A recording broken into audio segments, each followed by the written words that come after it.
नमस्कार मंडळी, रेणूज किचनमध्ये आपलं स्वागत. तर आज आपण बघणार आहोत शरीरातला उष्मांक वाढवणारी, खमंग आणि पौष्टिक होणारी तिळाची चटणी कशी करायची. तर सर्वप्रथम मी इथे 1 बाउल तीळ घेतलेला आहे. तिळाची चटणी मिसळून येण्यासाठी इथे मी अर्ध वाटी किसलेलं खोबरं घेतलेलं आहे. काही स्वादासाठी लसणाच्या पाकळ्या घेतलेल्या आहेत आणि चवीपुरता तिखट आणि चवीपुरता मीठ. चला तर मग कृती बघूया.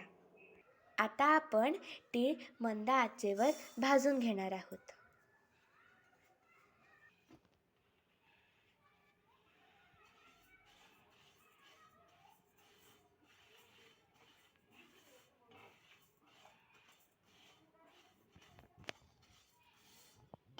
तीळ तडतडण्यापर्यंत आपण याला भाजून घेऊया.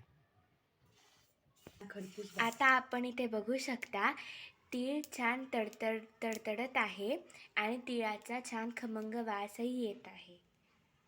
आता आपण हे मिक्सरच्या भांड्यात काढून घेऊया. आता मी याच्यात खोबऱ्याचा कीस घालते. आता आपण याच्यात लाल तिखट घालूया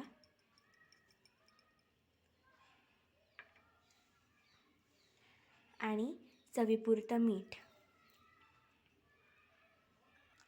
आणि काही लसणाच्या पाकळ्या. आता आपण हे हलकंसं फिरवून घेऊया. आता तुम्ही बघू शकता मी चटणी मिक्सरमधून फिरवून घेतलेली आहे आणि तुम्ही याचा टेक्स्चरही बघू शकता. तुम्ही इथे बघू शकता ही आपली तिळाची चटणी तयार आहे. खमंग पौष्टिक ही अशी झालेली आहे. ही चटणी ह्या दिवसात बाजरीच्या भाकरीबरोबर खूप छान लागते.